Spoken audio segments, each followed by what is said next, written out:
లో సరికొత్త అధ్యాయానికి శ్రీకారం చుడుతోంది ఏపీ సర్కార్. నేటి నుంచి వాట్సాప్ గవర్నెన్స్ సేవల్ని అందుబాటులోకి తీసుకురానుంది. ఉండవల్లిలోని ప్రజావేదికపై మంత్రి నారా లోకేష్ వాట్సాప్ గవర్నెన్స్ సేవలను ప్రారంభించనున్నారు.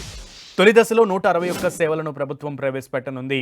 మొదట దేవాదాయ, ఎనర్జీ, ఆర్టీసీ, రెవెన్యూ, అన్నా క్యాంటీన్, సీఎంఆర్ఎఫ్, మున్సిపల్ శాఖల్లో వాట్సాప్ సేవలు అందుబాటులోకి రానున్నాయి. దేశంలోనే తొలిసారి వాట్సాప్ గవర్నెన్స్ విధానాన్ని రాష్ట్రంలో ప్రవేశపెట్టనున్నారు. ప్రజల నుంచి వినతులు స్వీకరించేందుకు, వారికి అవసరమైన సమాచారాన్ని చేరవేసేందుకు వాట్సాప్ గవర్నెన్స్ సేవలను అందుబాటులోకి తీసుకురానుంది సర్కార్. ఇక ధ్రువపత్రాల కోసం ప్రజలు ప్రభుత్వ ఆఫీసుల చుట్టూ తిరిగే విధానానికి ఎండ్ కార్డ్ పడనుంది.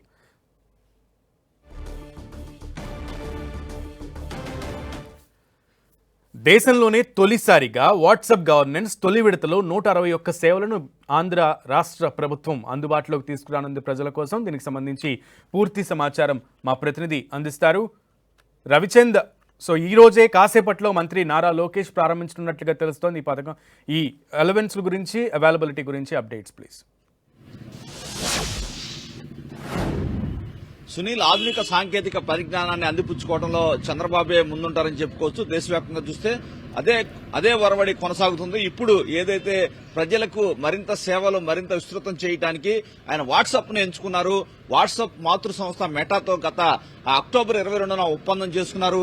ఎందుకంటే ప్రభుత్వ కార్యాలయాల చుట్టూ కాళ్లరిగేలా ప్రజలు తిరుగుతున్నారు. అనేక సమస్యలు ఎన్ని రోజులున్నా పరిష్కారంగా అపరిష్కృతంగా ఉంటున్నాయి. ఈ నేపథ్యంలో ముఖ్యమంత్రి ఆలోచన, అదేవిధంగా ఐటీ మంత్రి నారా లోకేష్ ఆలోచనకి అనుగుణంగా పుట్టిందే ఇది వాట్సాప్ పరిపాలన అని చెప్పుకోవచ్చు. 161 సేవలని వాట్సాప్ ద్వారా పొందవచ్చు. వాట్సాప్ కి సమాచారం అందిస్తే ఒక అధికారికంగా ఒక నెంబర్ ప్రకటిస్తారు. ఆ నెంబర్ కనుక ప్రజలు 161 సేవల్లో ఏ సేవ గురించి అయినా కానీ సమాచారం ఇస్తే అది ఒక టిక్ వస్తుంది, ఏమంటే ఒక లింక్ వస్తుంది. ఆ లింక్ లో తమ పేరు, ఆధార్ కార్డు, ఫోన్ నెంబర్ ని ఎంటర్ చేయాలి. తర్వాత తమ సమస్యని ఎంటర్ చేయాలి. తర్వాత అది ఫాలో అప్ చేస్తుంది. ఒక రెఫరల్ నెంబర్ వస్తుంది. ఆ రెఫరల్ నెంబర్ ద్వారా ఎక్కడి వరకు వచ్చింది పని పూర్తయిందా, ఒకవేళ వాట్సాప్ లోనే పని పూర్తయితే సర్టిఫికెట్లు వచ్చే అవకాశం కూడా ఉంది.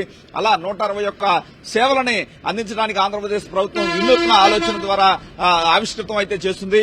ఈ ఉదయం 12 గంటలకి నారా లోకేష్ ఉండవల్లి నివాసంలో లాంఛనంగా వాట్సాప్ సేవలను ప్రారంభిస్తారు. ఎందుకంటే ప్రజలు ఏదైతే కూటమి అధికారంలోకి వచ్చాక తర్వాత ప్రజలు అనేక సమస్యలతో, ముఖ్యంగా రెవెన్యూ సమస్యలతో అనేక ఇబ్బందులకు గురవుతున్నారు. దాదాపు ఎంఆర్ఓ ఆఫీసు చుట్టూ తిరుగుతున్నారు ఎక్కడికి వెళ్ళినా కూడా. ఎందుకంటే తరచుగా తిరుగుతున్న నేపథ్యంలో చంద్రబాబు దృష్టికి అనేక అర్జీలు కూడా తీసుకుంటున్నారు. ఏదైతే నారా లోకేష్ ప్రజా దర్బార్లో కూడా అనేక సమస్యలు వస్తున్నాయి. ఈ నేపథ్యంలో వచ్చిన వారే మరలా రావడాన్ని వారు గమనించారు. ఈ నేపథ్యంలో దీనికి పరిష్కారం ఏమిటా అని ఆలోచించారు.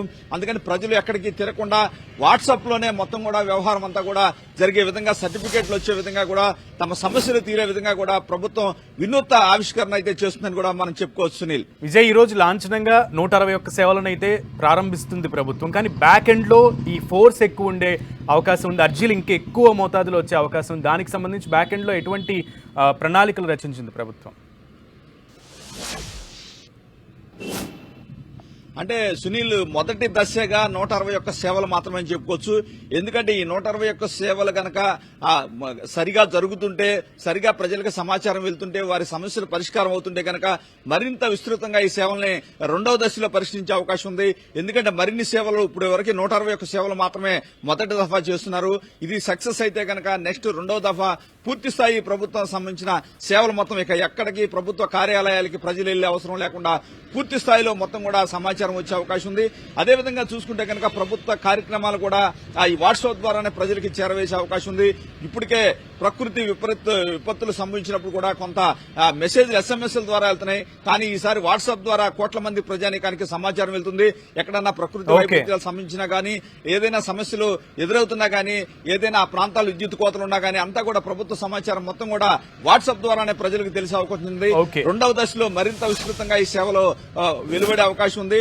దాదాపు రెండవ దశ కూడా వీలైనంత తొందరలోనే ఈ సక్సెస్ ని బట్టి రెండవ దశ కూడా ప్రారంభించబోతున్నారు. Sunil, okay Vijay, thank you.